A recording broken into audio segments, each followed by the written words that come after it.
इसके तो बताऊं चेक लोगों को मिले जी। मैं 20 के बताऊं भाई। अच्छा जी। ऐसा है यहाँ इन वो APR को बनाई थी बनाई है अब बढ़ जाना चोरी हो गई। प्रोटीन भी ले गया जी 26 तारीख की होली घर साफ कर दिया जी, 2 मकानों में से कुछ नहीं छोड़ा। SP कहनी पड़ेगी।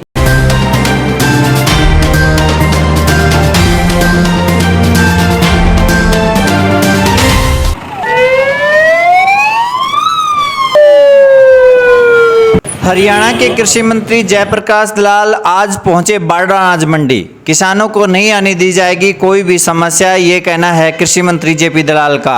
नमस्कार, आप देख रहे हैं AVS न्यूज़ हरियाणा, मैं विनोद कुमार। हरियाणा के कृषि एवं किसान कल्याण मंत्री JP दलाल ने कहा कि प्रदेश के अनाज मंडियों में गेहूं खरीद को लेकर किसानों को किसी प्रकार की कोई दिक्कत नहीं आने दी जाएगी। सरकार द्वारा किसानों की फसल का एक एक दाना सरकार द्वारा खरीदा जाएगा। कृषि मंत्री आज शनिवार को बारडा के अनाज मंडी में गेहूं खरीद व्यवस्था का जायजा लेने के लिए पहुंचे थे। बारडा अनाज मंडी में पहुंचे कृषि मंत्री JP दलाल का क्षेत्र के गणमान्य लोगों द्वारा गुलदस्ता भेंट कर स्वागत किया गया। कृषि मंत्री JP दलाल ने किसानों आढ़तियों की समस्याएं सुनकर मौके पर ही अधिकारियों को आवश्यक दिशा निर्देश देते हुए कहा कि मंडी में किसी भी किसान को परेशानी नहीं होने दी जाएगी। क्षेत्र में लगातार हो रही चोरी की घटनाओं पर जब पूछा गया तो कहा कि SIT गठित करके जल्द ही चोरों को पकड़ने का काम किया जाएगा। भारतीय किसान यूनियन ने जब लंबित ट्यूबवेल कनेक्शनों का मामला रखा तो उन्होंने यूनियन को कहा कि किस तारीख को शिवानी में बिजली विभाग के साथ सेमिनार रखा गया है, आप वहां पहुंचे, तुरंत समाधान करवाया जाएगा।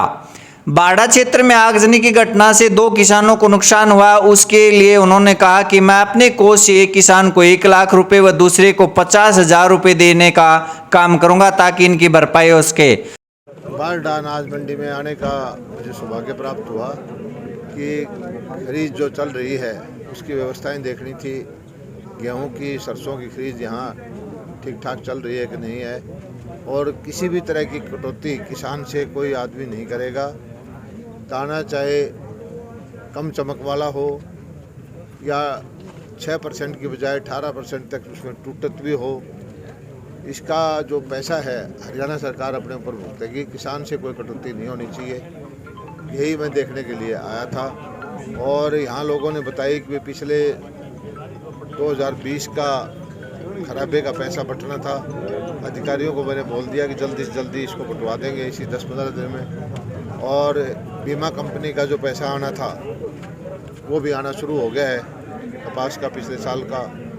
और अब जो फसल खराब हुई है, बारडा में काफ़ी नुकसान हुआ है ओलावृष्टि का, तो उसका पैसा भी हम गिरदावरी लगभग हो चुकी है। आंकड़े हमारे पास चंडीगढ़ में पहुंच जाएंगे और मई के महीने में निश्चित तौर पर सारा पैसा हम भेज देंगे। सबसे जल्दी पैसा हम देंगे, क्योंकि किसान को अगर कोई दिक्कत है तो उसको दूर करना हरियाणा सरकार का दायित्व है। तो बारडा के किसान भाइयों से मैं यही प्रार्थना करता हूं कि अच्छी मंडी चलाएं।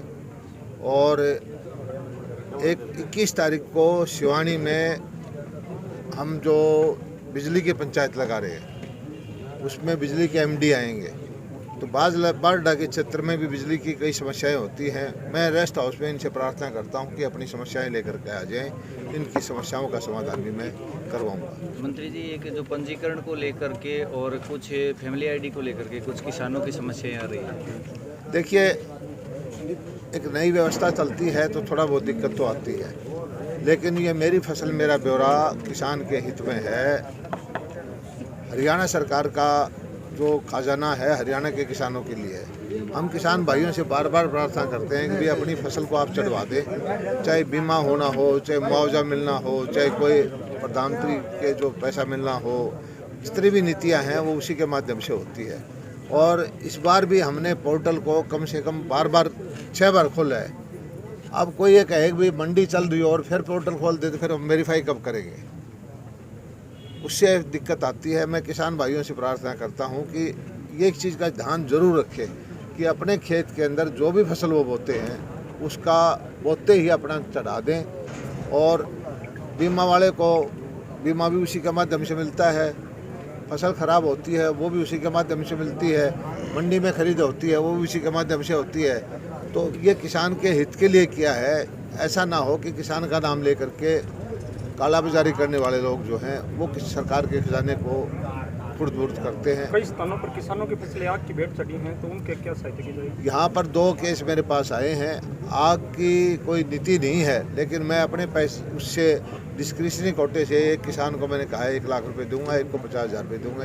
ये पैसा मैं अपने कोटे से उनको भिजवाऊंगा। लेकिन ध्यान रखें कि जो कटाई करते हैं इस महीने के अंदर, तो जहाँ जहाँ पोल ट्रांसफार्मर लगे हुए हैं वहाँ 20 फुट बाई 20 फुट की पहले काट लें ताकि आग फैले ना, क्योंकि चिंगारी से आगजनी की घटनाएं बहुत ज़्यादा होती हैं। बाडड़ा क्षेत्र में चोरी की कई घटनाएं सामने आ चुकी हैं जी, इस पर क्या? इसके लिए हमारे मुख्यमंत्री जी आए थे भिवानी में, तब भी ये मुद्दा उठा था। लोहारू और तोशाम क्षेत्र में भी चोरी की घटनाएं थी। हम एक विशेष दल बना करके डीजी लेवल पर चंडीगढ़ में इन चोरी की घटनाओं के लिए अलग से सीआईए का बैठाएंगे, उनकी जांच करके इनकी खोजबीन कराएंगे। देखिए, फायर ब्रिगेड की समस्या अभी आपके सामने रखी गई यह आज मेरे पास आई है कि फायर ब्रिगेड की गाड़ी एक्सपायर हो चुकी है, तो मैं प्रशासन के अधिकारियों से कहता हूं कि इसकी चिट्ठी की ऊपर लिख के भेजें और एक कॉपी मुझे दें ताकि यहाँ नई फायर ब्रिगेड में विश्वास करूँ। धन्यवाद।